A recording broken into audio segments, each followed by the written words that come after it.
So guys, it is 12:30 and it is 90 degrees. I don't even know what the feels like is. It feels like a bazillion, I can tell you that personally.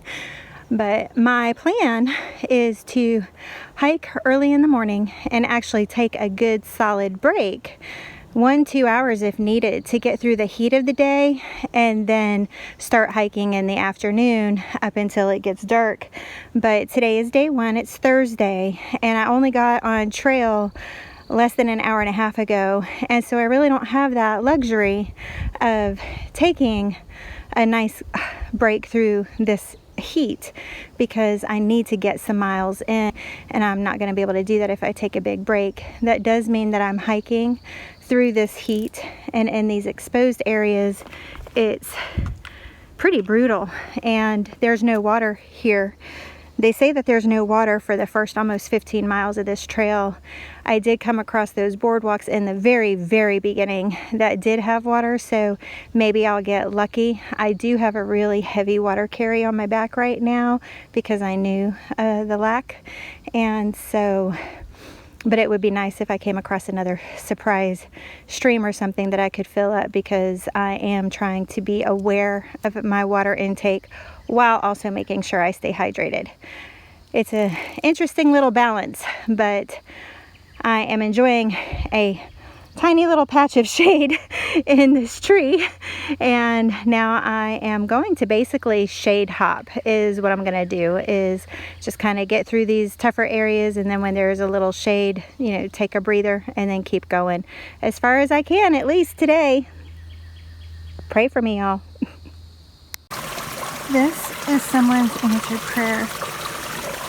This trail is supposed to be dry, and look at this amazing thing I just came across. I did just stop, I don't even know, 15-20 minutes ago to have lunch, but when the trail provides, you just say thank you. So I am stopping again to camel up, and wow, this is amazing. Thank you for those who are praying for me. It's working.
The temps are rising, and so is my trail.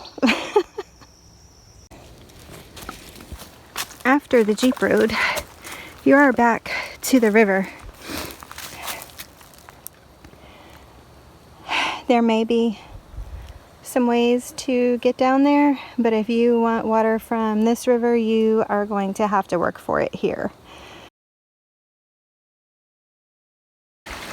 This is at mile 11 southbound. So if you can make it the first 11 miles, then you are going to come across this amazing stream. The water is good, cold, and right now it is flowing strong. Great water source. Mile 11 southbound.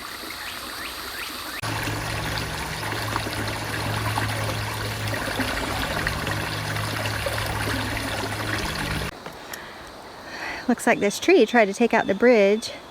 Somebody has come through and cut it.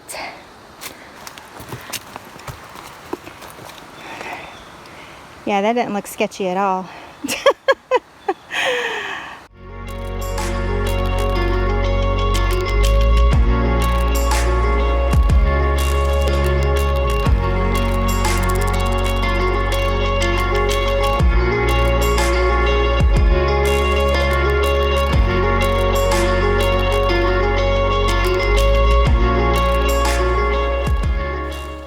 Okay, so don't be fooled, because the blue blazes go that way, but that started taking me to a campground.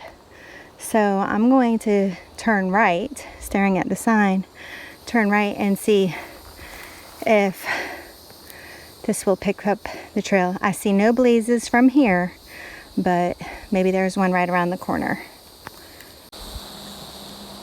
And there it is. So this is the way to go.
Don't even, it's dry.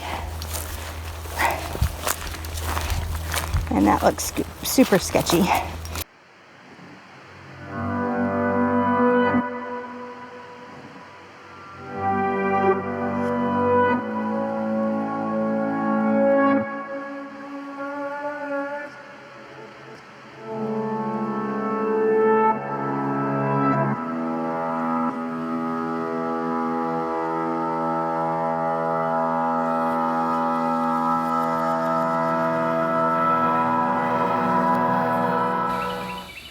Just before you go over the bridge, for the southbound people, it's on the left-hand side, there is accessible water.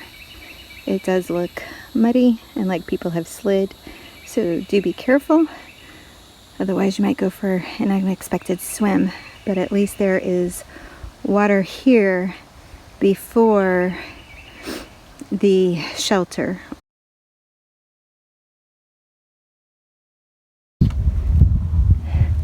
So there's the river. I was down under those trees. That little slippy slidey right there. But I was able to collect my water. Now there is a road walk, and it is said that there are loose dogs on this section until we turn back off into the woods. So God be with me, and hopefully all goes well, and they're not ferocious dogs, they're nice dogs. We shall see.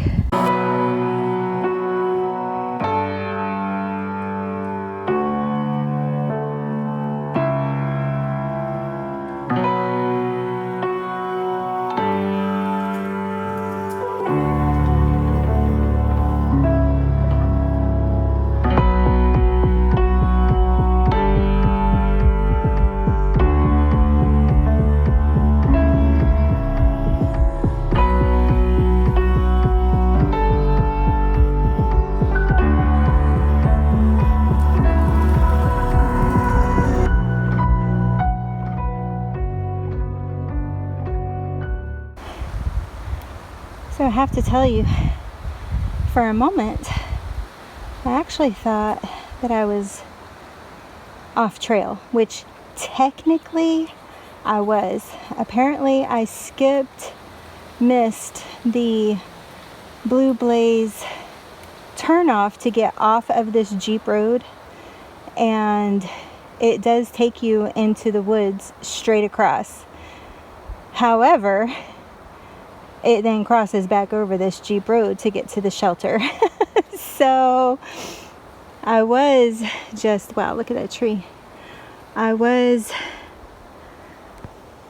just feet from the trail, but I was still heading in the correct direction, which I did check far out to make sure. But it does show you that just a few feet, because really from here, if you did not know that there was a trail on the other side of that, so the tree that's pretty much in the middle of the screen right now is where it's at, you would never know. And that's how people get lost so easy. But I thankfully had far out, and far out was showing me that I was getting closer and closer to this shelter. And then yes, the Jeep road just happens. You'd have to cross the Jeep road to get to the shelter anyways. Now, if something happened that you missed that turnoff, whenever you look left and see the shelter, actually to the right, you're going to see that tree that's in the middle, and you cannot see it from here because that little sapling is covering it up, but there is a blaze and a sign on it that is pointing to the shelter. So if you do realize, like, whoa, I have not seen a blue blaze in quite some time, and you're on that Jeep dirt road, then check your map. And if you look right, actually this opening, look left, you'll see the shelter. Look right, and you will see that that's the trail right over there, right where that tree in the center is. Ooh, that breeze. Yes, I am setting up my tent next to the shelter. I probably technically could set it up in the shelter. Well, I can't because I didn't bring the poles for it. I'm using stakes. But if I had to, I could go hide under the shelter if it starts to rain or anything. But I am definitely staying here for the night.